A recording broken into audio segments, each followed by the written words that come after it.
Dans cette vidéo, je vais vous présenter les outils portatifs à moteur qui sont disponibles dans l'armoire du A610, qui est le local de projet. Donc, vous avez la perceuse à main, la ponceuse et la scie sauteuse.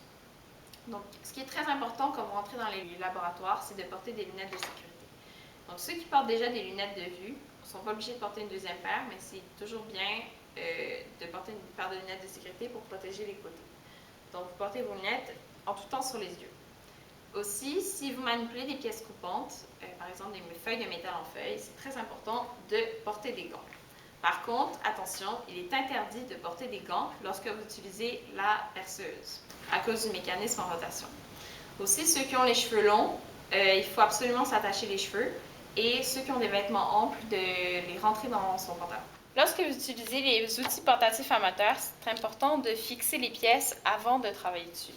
Donc là, ici, vous avez un étau par poste de travail. Donc un étau, vous pouvez le serrer, placer votre pièce, par exemple ça, à l'intérieur, et puis le resserrer. Si par exemple, je voulais scier avec une scie sauteuse ou percer avec la perceuse. Aussi, si vous n'avez pas d'étau puis vous avez des plus grosses pièces qui doivent être coupées, vous pouvez utiliser les serres. Donc il y a plusieurs tailles. Je vais prendre celle-là pour la démonstration. Donc, ce qu'on fait, c'est qu'on place la serre ici. On peut commencer par la serrer, puis on doit visser pour maintenir en place.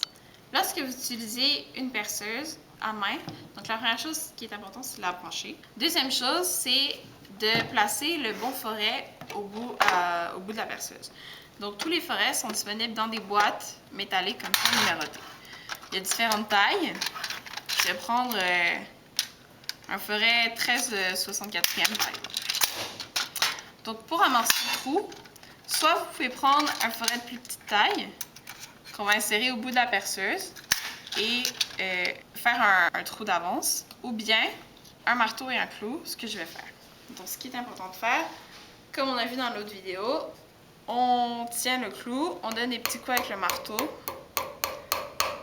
et puis là, on a un trou qui est amorcé. Je me positionne dans le trou et tranquillement, je peux venir percer mon bout de bois. Donc là, on a percé le trou, c'est passé au travers. Et on va, je vais vous montrer une autre tête qu'on peut utiliser au lieu d'un forêt sur la perceuse à colonne. Attention, le forêt peut être très chaud lorsqu'on finit de percer. Donc, ce qu'on fait, on prend la clé, on dévisse, on peut continuer avec les mains, et on ressort le forêt qu'on va replacer dans la boîte. Une autre tête qu'on peut fixer sur la perceuse, c'est un embout comme ça qui permet de visser des vis. Donc, on peut prendre l'embout et l'insérer dans la perceuse. Donc, on commence à serrer avec les mains, puis avec la clé, pour s'assurer que tout est bien maintenu. Voilà. Par la suite, on prend notre vis, on la place sur le bout de bois, et puis on insère la tête, et tranquillement, on va faire tourner. Donc, juste près de la gâchette, on a un petit levier qu'on peut basculer. Si on le met vers le haut, ça va être dans le sens où la perceuse va visser les vis. Si on le met dans l'autre sens, on voit la flèche, c'est pour dévisser. Donc là, si par exemple, je voulais dévisser ma vis, j'insère l'embout et puis j'appuie comme si je voulais visser et la vis sort d'elle-même. Après avoir percé, c'est très important d'enlever les accessoires. Donc, si on avait utilisé un forêt, on enlève le forêt, on le replace dans la boîte. Si c'est un embout comme ça, on le replace dans une boîte dans l'armoire. La perceuse à main est plutôt utilisée lorsque vous avez des pièces de plus grosse envergure qui ne pourraient pas être fixées sur les perceuses à colonne, mais en même temps, c'est le même travail qui est effectué. Pour la scie sauteuse, elle vient dans une boîte. Donc, ce qui est important, c'est de voir déjà comment elle est placée. Parce que pour la replacer, on ne sait plus trop quand on l'utilise. Donc, vous prenez la scie sauteuse, vous la branchez. Si le fil n'est pas assez long pour ce que vous voulez faire, vous pouvez utiliser une rallonge. Donc, ce qui est important de s'assurer, c'est que le garde est bien baissé sur la lame. Il existe plusieurs types de lames pour la scie sauteuse. La lame qui est déjà sur la scie devrait être suffisante. Par contre, si vous coupez des plaques de métal, adressez-vous à une personne ressource pour être sûr que c'est la bonne lame que vous utilisez. Donc, ce que vous allez faire, c'est que déjà passer le fil derrière vous pour plus de sécurité. Vous fixez la planche que vous voulez scier ou le bout de bois ou peu importe avec une serre ou un étau. Et puis, vous allez bien accoter la base de la scie sur la planche.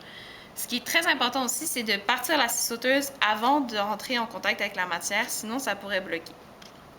Donc là, je vais partir la scie et je vais couper.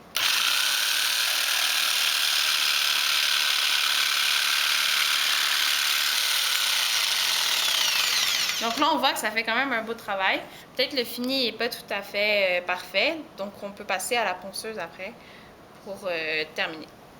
Donc là, je vais débrancher la scie sauteuse et je vais la ranger. Donc là, je me souviens comment la ranger, mais comme on voit, il n'y a pas trop de dessin, elle peut être dans n'importe quel sens. C'est ce sens-là qui permet d'arranger.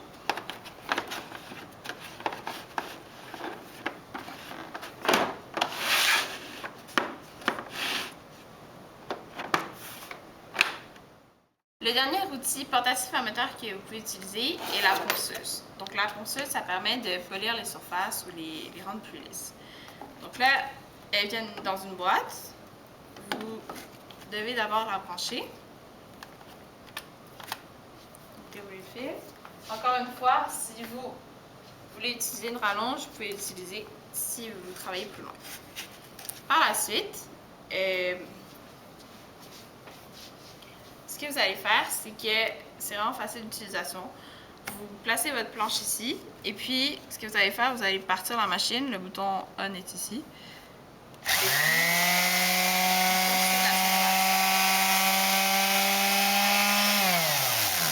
On peut poncer les surfaces planes comme ici, mais on peut aussi poncer les côtés. Donc, ça aussi, on peut le faire avec la ponceuse.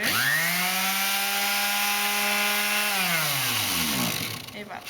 Donc, ce qui est important de faire, c'est vraiment de tout nettoyer après pour garder le local le plus propre possible. Donc, même la ponceuse, on débranche et on range dans la boîte.